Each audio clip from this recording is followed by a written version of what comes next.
from the White Coat Network. This is the Basic Medical Info Podcast. From here we discuss topics and explore different parts of the human body. Welcome to another Basic Medical Info Podcast. Today, the Basic Medical Info Podcast delves into the operation and function of the human brain. We are not medical advisors or doctors. We just bring you information on the human body and some ways that science has found to correct or detect ailments. We have researched and published here some information from major institutions. There is some information at the end of this podcast on dementia and ways to cope with it. The human brain. The brain is the central organ of the human nervous system, and with the spinal cord makes up the central nervous system. The brain consists of the cerebrum, the brainstem, and the cerebellum. It controls most of the activities of the body, processing, integrating, and coordinating the information it receives from the sense organs, and making decisions as to the instructions sent to the rest of the body. The brain is contained in, and protected by, the skull bones of the head. The cerebrum, the largest part of the human brain, consists of two cerebral hemispheres. Each hemisphere has an inner core composed of white matter, and an outer surface, the cerebral cortex, composed of gray matter. The cortex has an outer layer, the neocortex, and an inner allocortex. The neocortex is made up of 6 neuronal layers, while the allocortex has 3 or 4. Each hemisphere is conventionally divided into 4 lobes, the frontal, temporal, parietal, and occipital lobes. The frontal lobe is associated with executive functions including self-control, planning, reasoning, and abstract thought, while the occipital lobe is dedicated to vision. Within each lobe, cortical areas are associated with specific functions, such as the sensory, motor, and association regions. Although the left and right hemispheres are broadly similar in shape and function, some functions are associated with one side, such as language in the left and visual spatial ability in the right. The hemispheres are connected by commissural nerve tracts, the largest being the corpus callosum. The cerebrum is connected by the brainstem to the spinal cord. The brainstem consists of the midbrain, the pons, and the medulla oblongata. The cerebellum is connected to the brainstem by 3 pairs of nerve tracts called cerebellar peduncles. Within the cerebrum is the ventricular system, consisting of 4 interconnected ventricles in which cerebrospinal fluid is produced and circulated. Underneath the cerebral cortex are several important structures, including the thalamus, the epithalamus, the pineal gland, the hypothalamus, the pituitary gland, and the subthalamus, the limbic structures, including the amygdala and the hippocampi, the claustrum, the various nuclei of the basal ganglia, the basal forebrain structures, and the 3 circumventricular organs. Brain structures that are not on the midplane exist in pairs, so there are for example 2 hippocampi and 2 amygdalae. The cells of the brain include neurons and supportive glial cells. There are more than 86 billion neurons in the brain, and an equal number of other cells. Brain activity is made possible by the interconnections of neurons and their release of neurotransmitters in response to nerve impulses. Neurons connect to form neural pathways, neural circuits, and elaborate network systems. The whole circuitry is driven by the process of neurotransmission.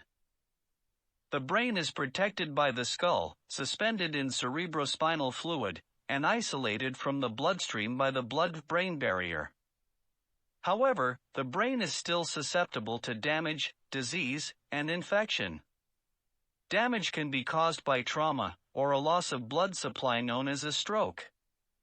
The brain is susceptible to degenerative disorders, such as Parkinson's disease, dementias including Alzheimer's disease, and multiple sclerosis.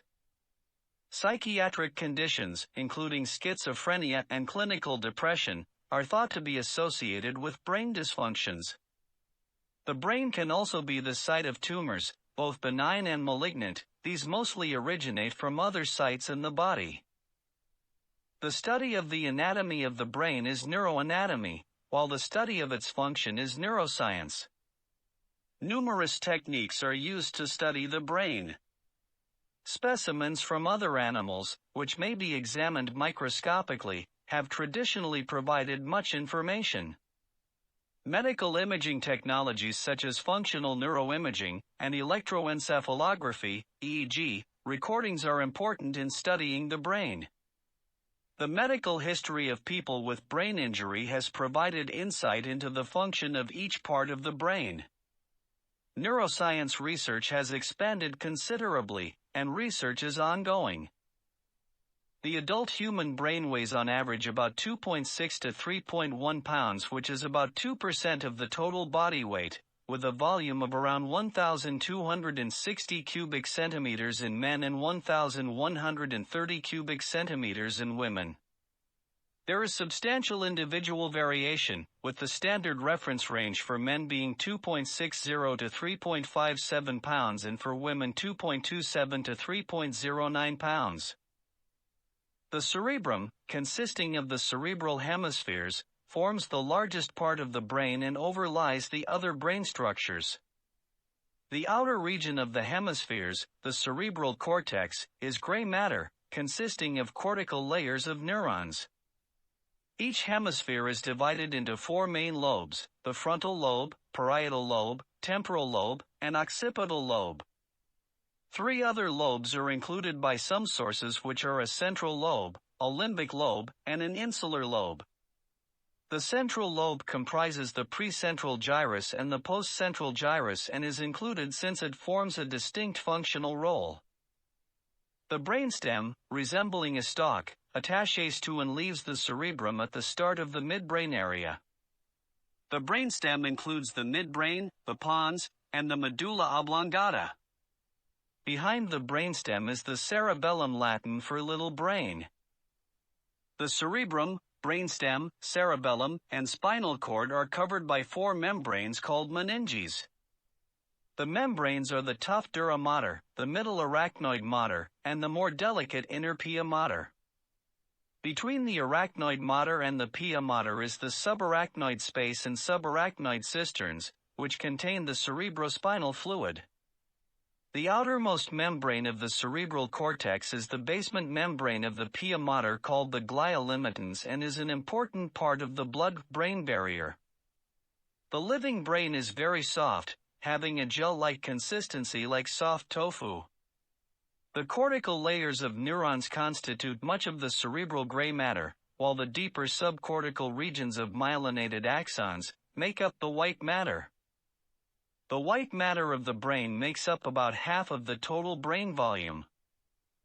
The cerebrum is the largest part of the brain and is divided into nearly symmetrical left and right hemispheres by a deep groove, the longitudinal fissure. Asymmetry between the lobes is noted as a pedalia. The hemispheres are connected by 5 commissures that span the longitudinal fissure. The largest of these is the corpus callosum. Each hemisphere is conventionally divided into 4 main lobes: the frontal lobe, parietal lobe, temporal lobe, and occipital lobe, named according to the skull bones that overlie them. Each lobe is associated with 1 or 2 specialized functions, though there is some functional overlap between them. The surface of the brain is folded into ridges, gyri, and grooves, sulci, many of which are named, usually according to their position, such as the frontal gyrus of the frontal lobe or the central sulcus separating the central regions of the hemispheres. There are many small variations in the secondary and tertiary folds. The outer part of the cerebrum is the cerebral cortex, made up of gray matter arranged in layers. It is 2 to 4 millimeters thick, and deeply folded to give a convoluted appearance. Beneath the cortex is the cerebral white matter. The largest part of the cerebral cortex is the neocortex, which has 6 neuronal layers. The rest of the cortex is of allocortex, which has 3 or 4 layers. The cortex is mapped by divisions into about 50 different functional areas known as Brodmann's areas. These areas are distinctly different when seen under a microscope. The cortex is divided into two main functional areas, a motor cortex and a sensory cortex. The primary motor cortex, which sends axons down to motor neurons in the brainstem and spinal cord, occupies the rear portion of the frontal lobe, directly in front of the somatosensory area. The primary sensory areas receive signals from the sensory nerves and tracts by way of relay nuclei in the thalamus. Primary sensory areas include the visual cortex of the occipital lobe, the auditory cortex in parts of the temporal lobe and insular cortex, and the somatosensory cortex in the parietal lobe. The remaining parts of the cortex are called the association areas. These areas receive input from the sensory areas and lower parts of the brain and are involved in the complex cognitive processes of perception, thought, and decision-making.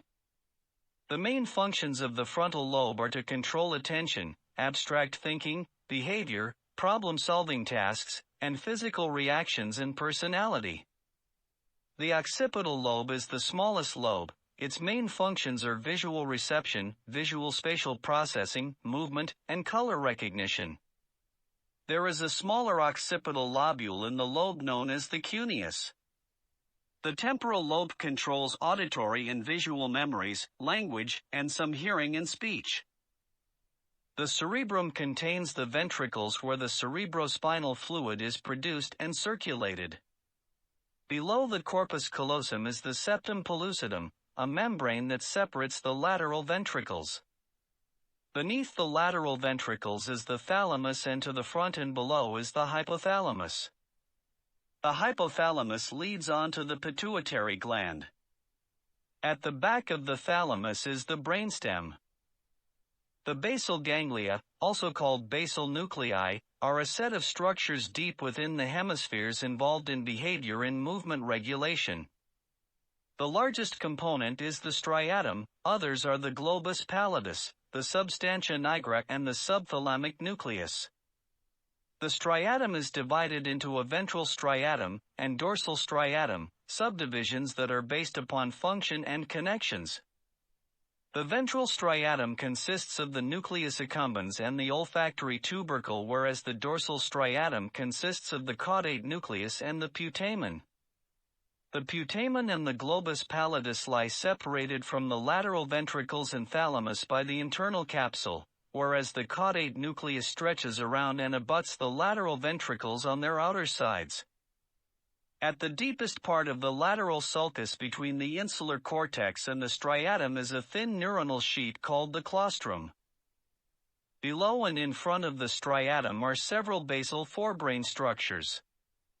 These include the nucleus basalis, diagonal band of Broca, substantia innominata, and the medial septal nucleus.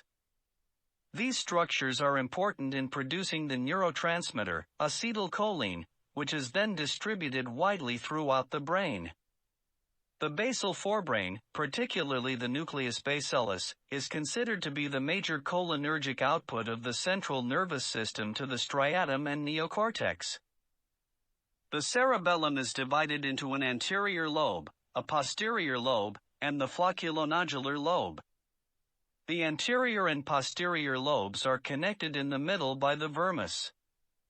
Compared to the cerebral cortex, the cerebellum has a much thinner outer cortex that is narrowly furrowed into numerous curved transverse fissures. Viewed from underneath between the two lobes is the third lobe, the flocculonodular lobe. The cerebellum rests at the back of the cranial cavity, lying beneath the occipital lobes, and is separated from these by the cerebellar tentorium, a sheet of fiber. It is connected to the brainstem by three pairs of nerve tracts called cerebellar peduncles. The superior pair connects to the midbrain, the middle pair connects to the medulla, and the inferior pair connects to the pons. The cerebellum consists of an inner medulla of white matter and an outer cortex of richly folded gray matter.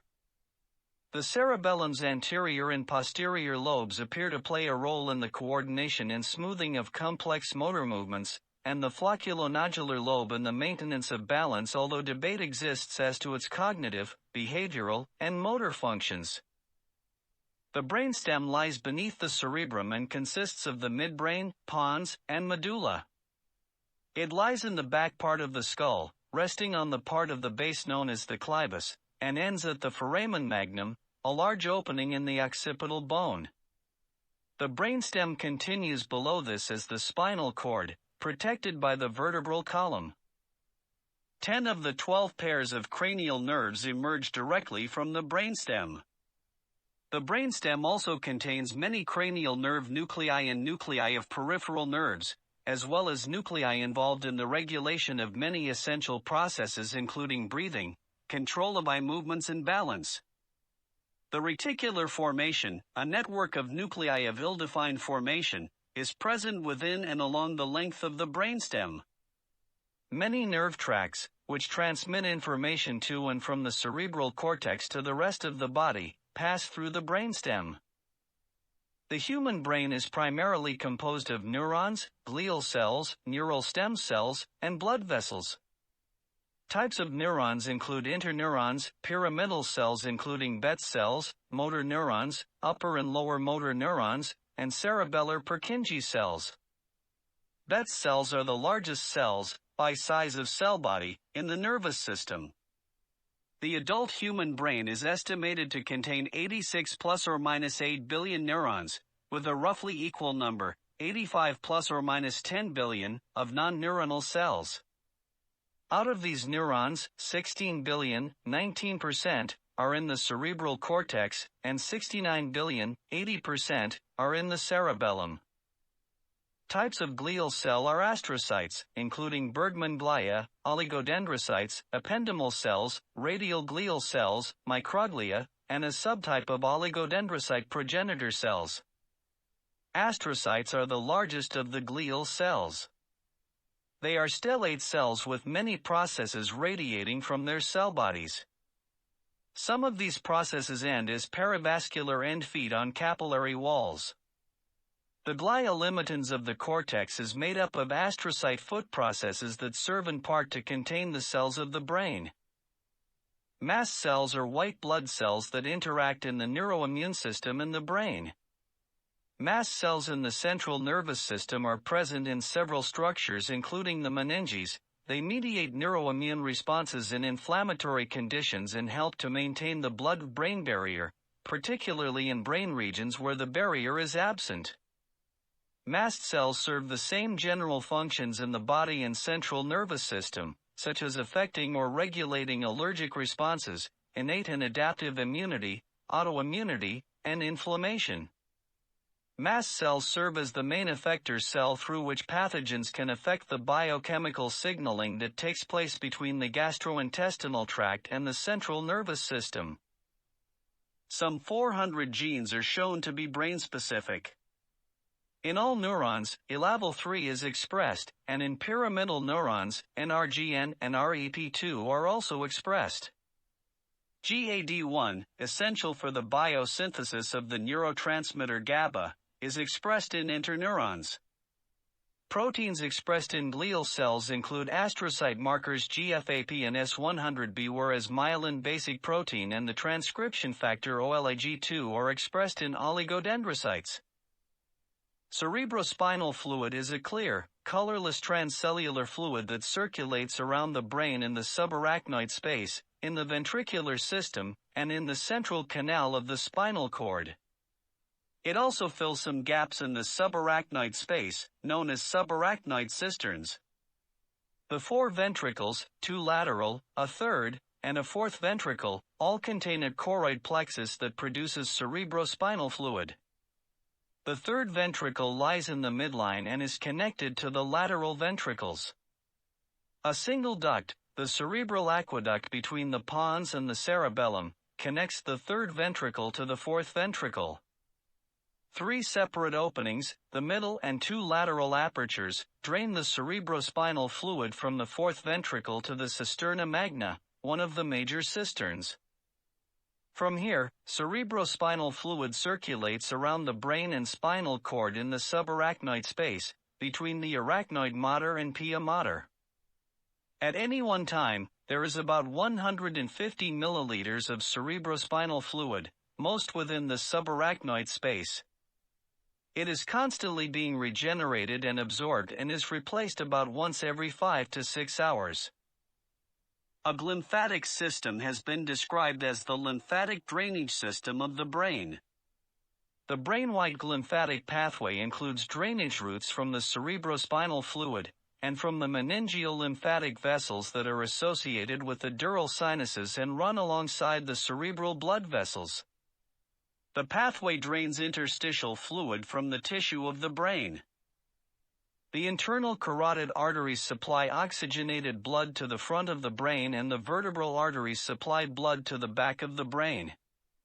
These two circulations join in the circle of Willis, a ring of connected arteries that lies in the interpeduncular cistern between the midbrain and pons.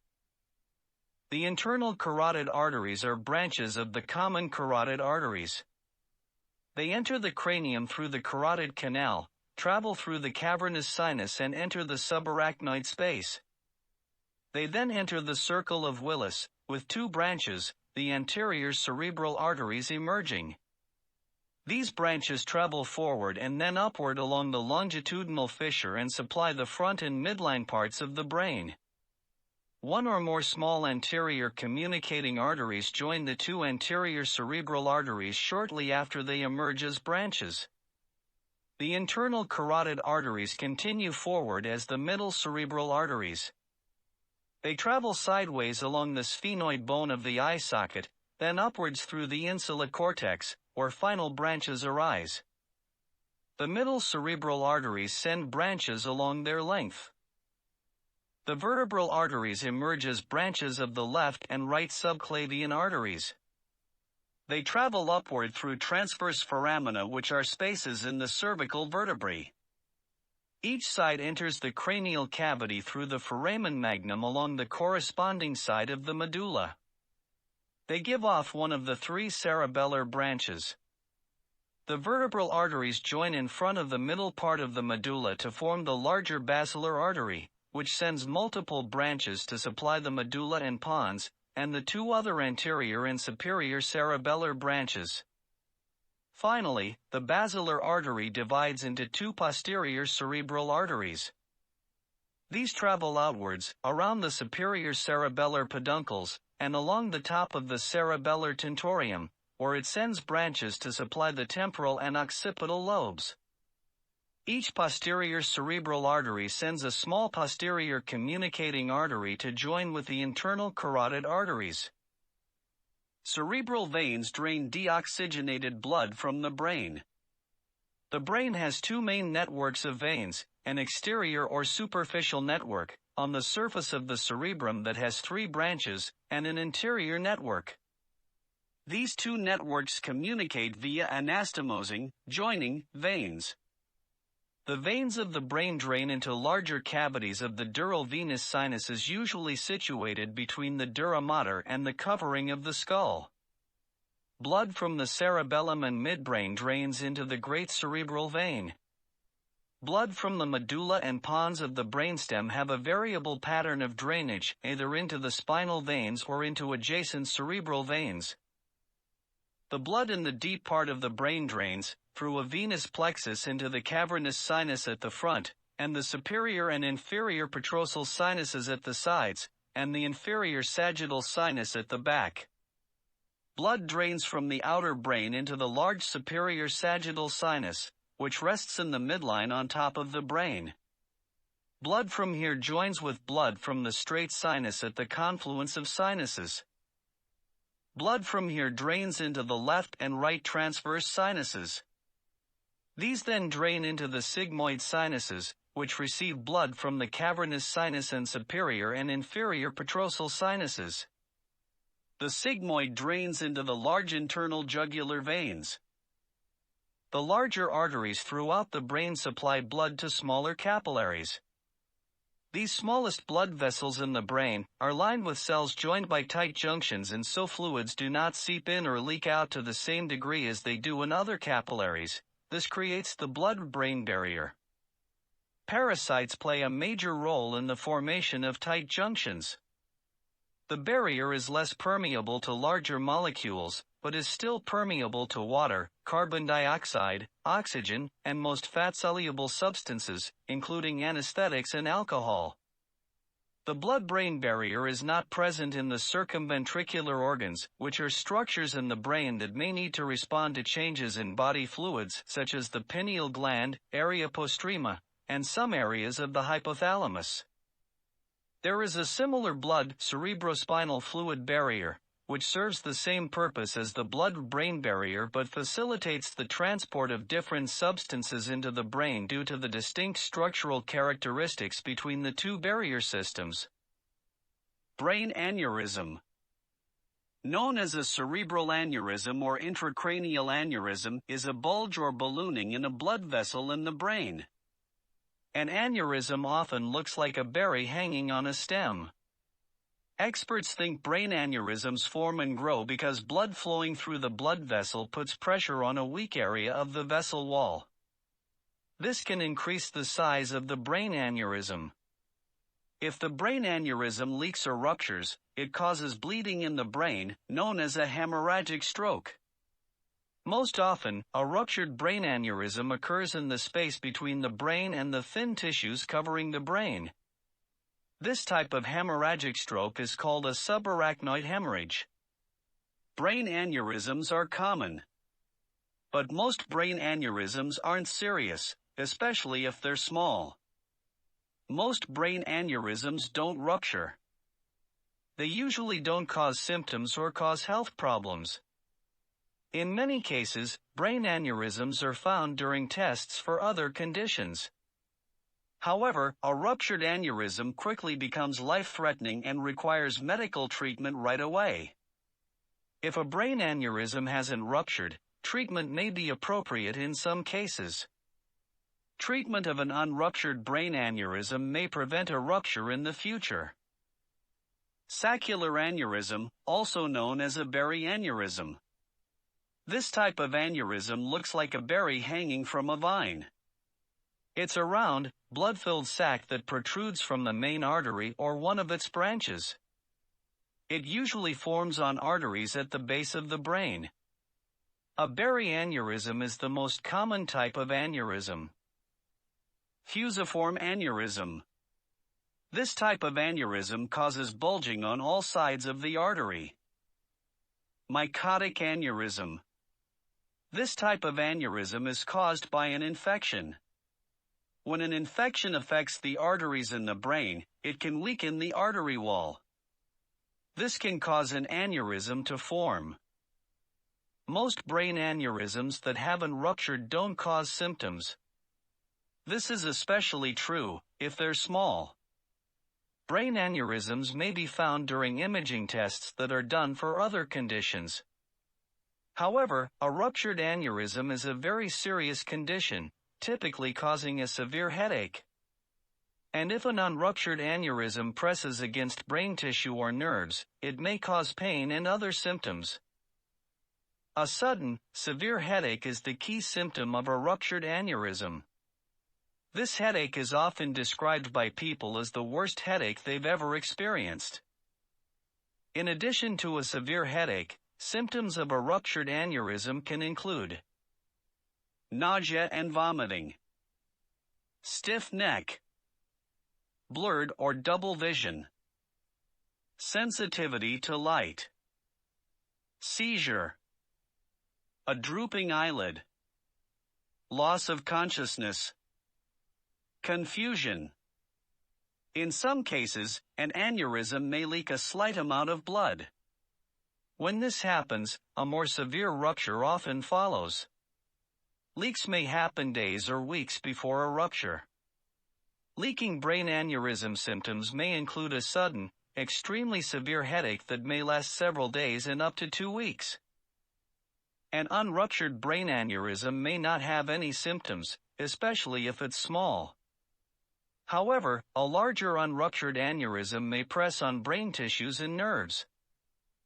Symptoms of an unruptured brain aneurysm may include pain above and behind one eye, a dilated pupil, a change in vision or double vision, numbness of one side of the face, Dementia and Alzheimer's. Dementia is a term used to describe a group of symptoms affecting memory, thinking, and social abilities. In people who have dementia, the symptoms interfere with their daily lives. Dementia isn't one specific disease. Several diseases can cause dementia.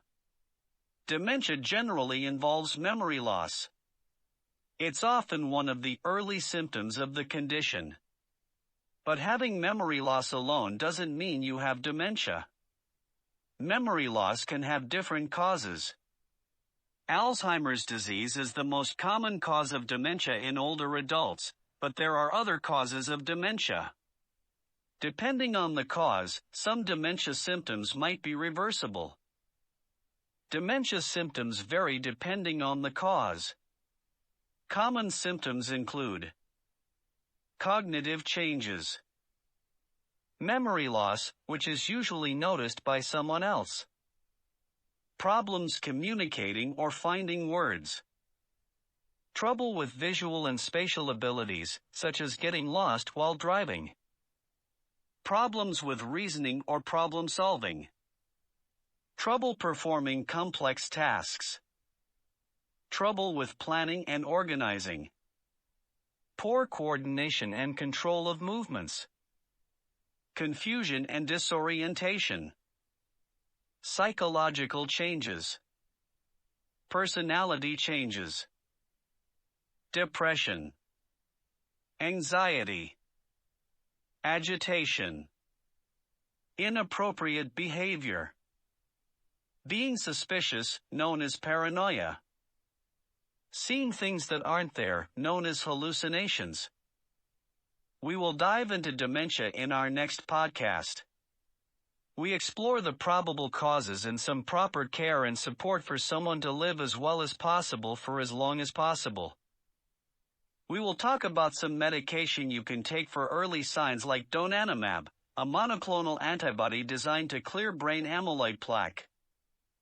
We wish to give thanks to the following organizations for literature for the information in this podcast: Johns Hopkins Medical Center, Mayo Clinic, Eli Lilly.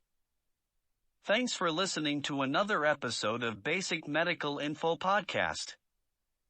Please come again and remember, please subscribe.